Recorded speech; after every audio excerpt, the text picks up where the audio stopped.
Taya Williams. Thank you for joining me here on Taya's Sweet Aroma.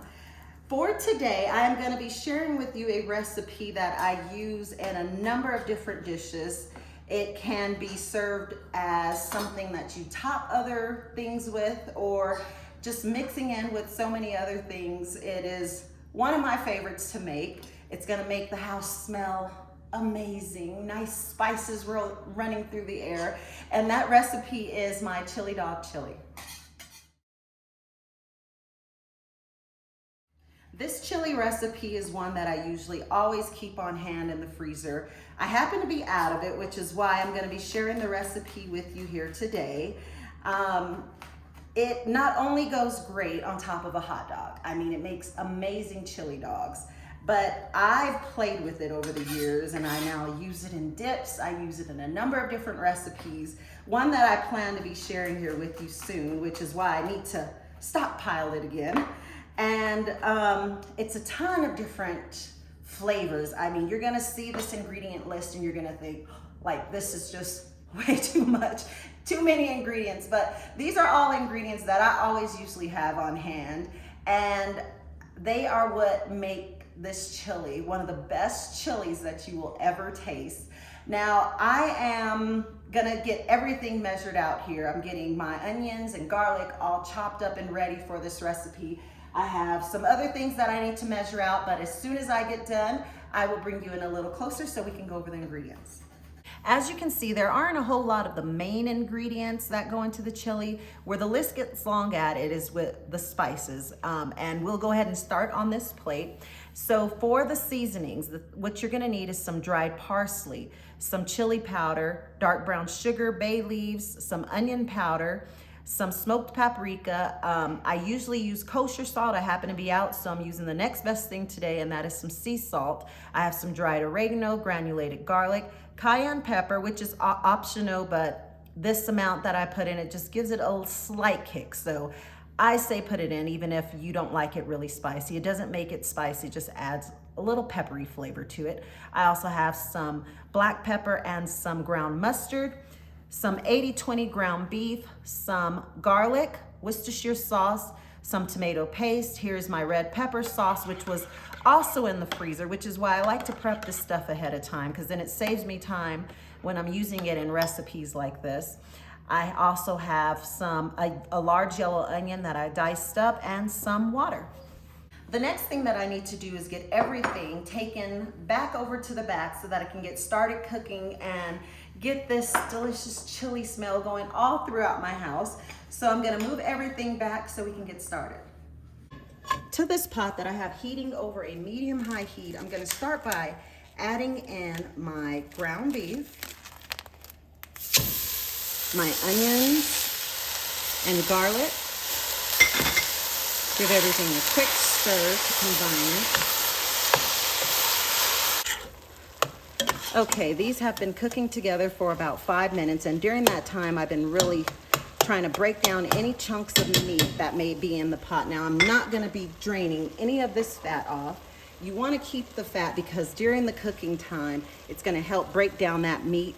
Now I'm gonna go ahead and get all the seasonings in, along with my red pepper sauce, the tomato paste, and the Worcestershire sauce. Gonna give everything a really good stir together. Now that all of that is combined, I'm gonna add in my water and get it stirred in.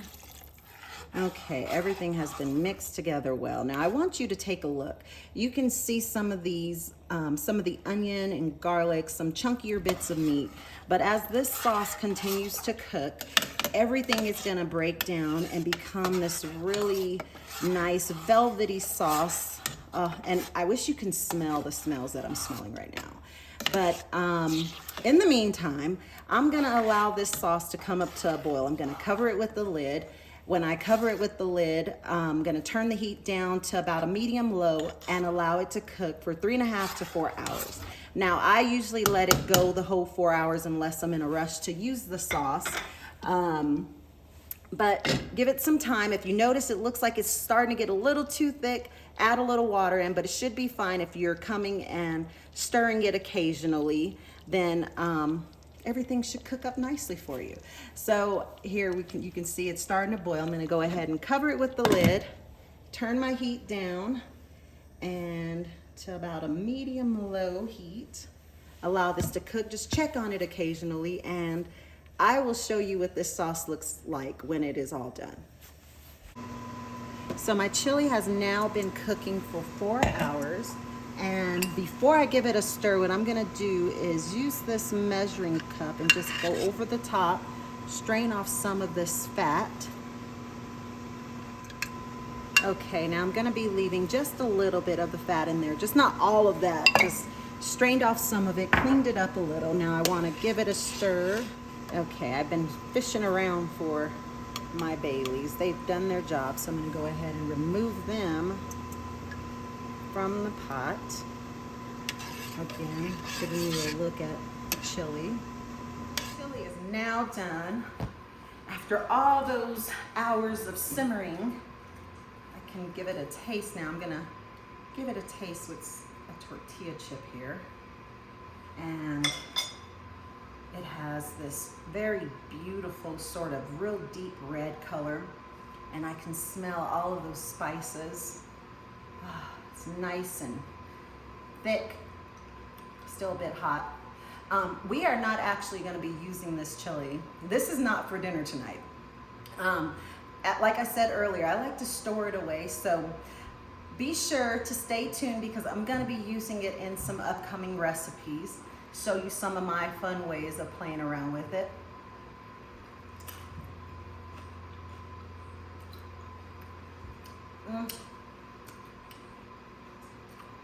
It's perfect.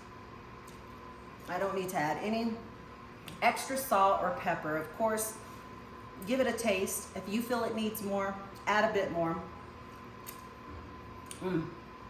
It's so good. Yeah. I only grabbed a handful of chips because I'll just sit here and snack and then not eat dinner later. Anyhow, I thank you as always for spending time with me here today. You gotta give this recipe a try. It's perfect, perfect, perfect chili. And don't forget to like and subscribe below, and I hope to see you again next time. Bye.